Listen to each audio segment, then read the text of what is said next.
Hello, and welcome to Mastermind Mastery, the podcast for professionals who want to create and run successful peer advisory councils, or as we call them, PACs for short, or they're also known as peer groups or business mastermind groups. I'm your host, Tina Corner-Stoltz, founder of LX Council, where I've been in the industry running groups since 2005 and now help those like you with education, certification, and support wanting to do the same. At one time, I ran 10 groups, nearly 100 members, and sold my groups for a good multiple, and recently released my second book, Your Seat at the Table, How to Create and Run Your Own Peer Advisory Councils, published by Forbes, and grateful to you that it's an Amazon bestseller. I invite you to join each week where we share strategies and techniques to successfully launch and become a master of running your PACs. You'll hear insights, perspectives, do's and don'ts, learn from my and my guests' mistakes, successes, and get the inside track to key takeaways. Each time we have a guest, we'll be having a bit of fun. So are you ready? Let's get going and dive into today's episode. Welcome everyone to Mastermind Mastery. I am Tina Corner-Stoltz, and today's episode is absolutely on point as we're getting ready to wrap up this year, rolling into next year. And it's about strategic planning, but it's not what you think. It is strategic planning, not for your business in regards to running groups per se. It's a strat plan specifically per group that you run. So this concept, actually, we've been using for numerous years, and it's been a game changer, really, because it really is focused on taking a step back and looking at your groups from a strategic standpoint. So in today's episode, you're going to learn about what do we include in our strat plan, what kinds of questions should you be asking yourself, how to reflect, and how to move forward in the coming year. So you actually have a plan, a workable document of how you're going to take your group to the next level, solve some of the challenges that you're being faced with the group that you're running, and also look at opportunities that you can leverage. No different than if you were coaching, working with, from a consulting standpoint, a client, or even your own business and doing a strategic plan. So let's get started. So first of all, one of the things that we suggest in the form is that you do a current, like an analysis, right? So you're going to look at your group stats. Your group stats are going to be, how many members do you have? What is the retention percentage been? So let's talk about that for just a moment. From a retention standpoint, it's important you look at, first of all, about why anyone terminated or left. Was it for a good reason, or was it a surprise? Was it because maybe they weren't a fit, and what can you learn from that? So one of the ways that we calculate retention percent per group is you take the number of members a year ago and then minus the number of lost members divided by the number of members you have today. So for example, if you had 12 members last November, minus 2 losses divided by how many members that you have today, that could equal, for example, 90%. And you can calculate the number of members a year ago that are members today divided by the number of members a year ago, and that gives you that percent. So example, 10 members today that were a member a year ago, 11 members that were in the group a year ago, 10 divided by 11, 91%. What is most important behind this whole thing I just said about calculation is that you just pick the one method you want to do about retention and stick with that year over year. But calculating your actual retention percentage is important. So one of the things you want to do is you always want to be, if at all possible, clearly 100% retention, but at a minimum, 90+% retention. And why is that important? It's because you don't want much turnover, because turnover is disruptive in the group. Turnover can be very positive in the group, obviously, and new members can be extremely positive coming in for the group. But the point is, it should all be for a good reason, not for a bad reason, right? So take a look again, past year, How many members do you have? What's the retention percent look like? What does your diversity look like? So now diversity is an episode all in itself, just like retention is. But are you happy with the diversity in your group? Is it missing something? Something that's beyond just gender diversity. You have race, ethnic diversity, but you have diversity in thought, diversity in experience. What are you missing with that diversity? But that's going to come in a minute about that. But what does your diversity look like today? So break that diversity down in all those categories: male, female, right? Race, different ethnic backgrounds. And then where else do you have diversity in regards to industry, knowledge, expertise, experiences, right? You might put down, for example, diversity in regards to members that are in partnerships or have ESOPs, or members that are familiar with M&A that they're acquiring, members that have remote locations versus single location. So look at for all of that and see where there's commonality, but also view where you might have gaps. Then look at group statistics. You want to take a look financially. What's the average revenue per member? This is something I encourage you to include, because the average revenue per member isn't just what they pay on a monthly basis. You should also include what it is they bring to the table in regards to referrals, because that is a higher paying member because they are bringing in more revenue just beyond being a member. Do you do consulting or coaching with them? That should be added in.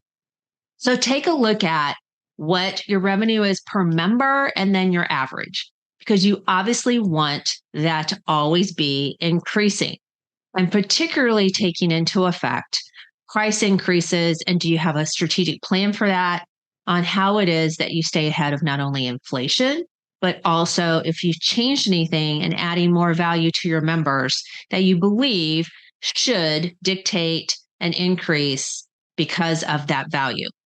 And that is always, your call. But again, you should keep your eye on how your revenue is going per member. Now let's get into, after you've taken a look at the snapshot of what your group looks like today, now let's take a look and do the traditional SWOT analysis, right? What are the strengths of the group? What are the skill sets, the experiences, the culture? What does the group do well, right? Then take a look at the weaknesses: member engagement, participation. What are the strengths of what we call COPIs, challenge, opportunities, problems, or ideas, that they bring to the table?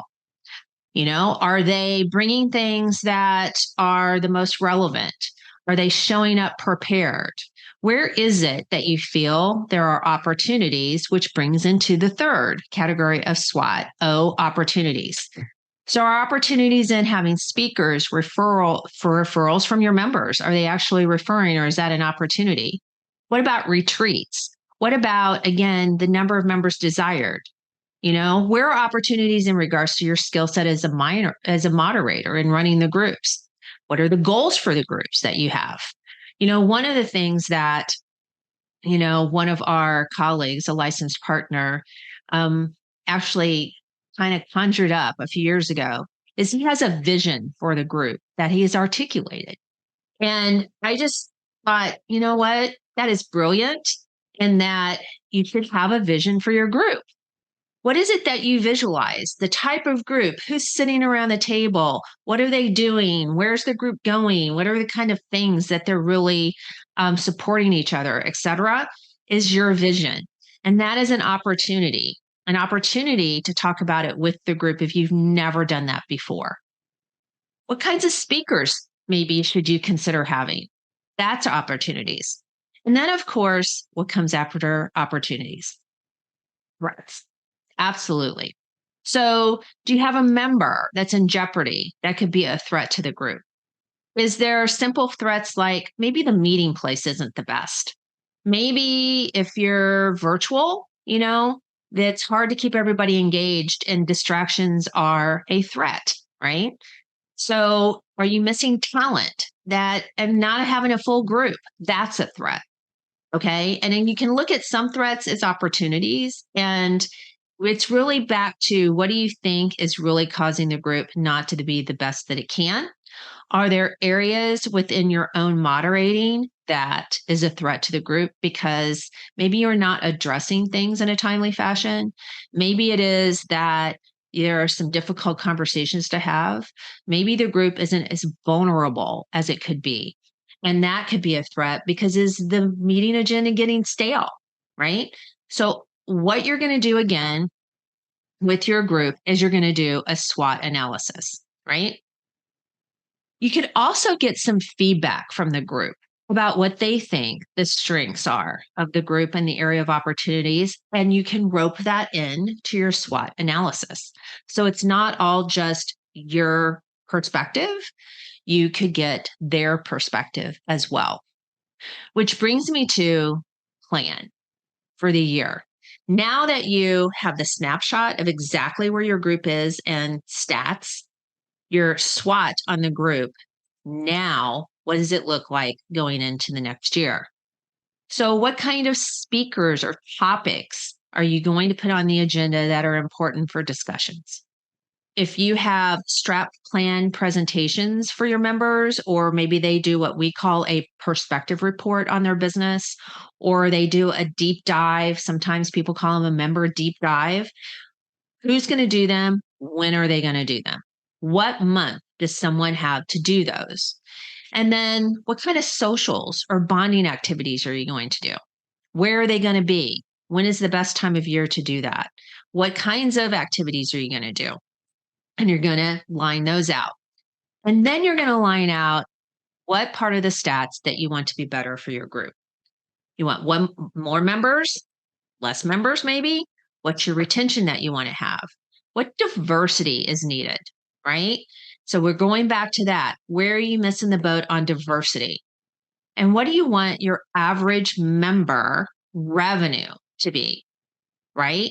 Where is it that you can capitalize on that? So now you have a plan for the year, right? This is where I want to fill the gaps. This is the areas of opportunity. This is what I'm going to leverage. Now you have a very focused strategy. Now it's time for just a little reflection as well. Well, I encourage you to ask yourself these questions. What's the best thing that happened with the group this year? What would you have done differently? Meaning, as far as the decision for the group you would have made, what would it have been differently? Would you have gotten a different new member? Would you have handled a situation differently, etc.? Okay. And then where have you grown as a moderator? Where do you want to grow as a moderator? And what one thing can you implement that will bring the greatest ROI, return on investment, for your group by the end of the next year? What is the one thing that will be more of a game changer and a positive, what we call MX, member experience, for your group? Okay. And then you can take a look at, how do I accomplish the first 90 days? What is it that I'm going to do the second 90 days? Okay. And kind of line out when you're going to do what. What are the key actions in the plan? And what kinds of learning and development are you personally going to do? And listening to like this podcast is a good start, and future podcast, in order to sharpen your skills so you can be the best at what you can be, but you're going to attract a way better member for your group when you are at your best as well. The last thing with all of this is that I encourage you to share it with your group at the beginning of the year. Number one, they will be very impressed. The fact that you actually did it. Number two, they will gain insights into what you think it is on where you want to take the group in each of the aspects. You might not necessarily share some of the items like retention per se, or your average revenue per member, but you know what it is that you can share that's going to be meaningful for them because they are basically like your team. Okay. And when you have a team, they like to know where they're going. And so you've given them now a roadmap, but you've also shown them how important the group is to you. Because we've always talked about you should care about their business. They should feel like you care about their business just as much as they do. So, in closing, think about a strat plan. We have the form that will be part of resources that you can see in the show notes. Encourage you to download it, use it as your guideline, and would love to hear how it went as you're coming upon this year, closing it out, looking into next year. It's a great exercise to do when you have a few moments over a cup of coffee or as you do an offsite of yourself, but to do it per group. And it will give you a sense of, first of all, feedback, but accomplishment focus for the year. But it gives you that roadmap that will make planning your meetings just go seamless and much more efficient as you get into the new year, month by month with your meetings. So with that, thanks again for joining me for this episode in Mastermind Mastery. And I look forward to seeing you next week. Now go make it happen. Hey, moderators of groups. Thank you so much for listening to today's podcast. To get access to today's show notes and exclusive content and resources, visit tinacornerstoltz.com/podcast or lxcouncil.com, where you can also become part of an exclusive online community, attend our academy, or get free resources, templates, checklists, and more. And you can even contact me there as well. So if this episode resonated with you and you know someone who can also benefit from listening, please share with them by taking a screenshot and even posting on your social media. I also love reviews and appreciate hearing from each of you, those actually doing this wonderful work. Please tune in next week for another episode of Mastermind Mastery. And I'll close by sharing something my mentor did after every learning moment.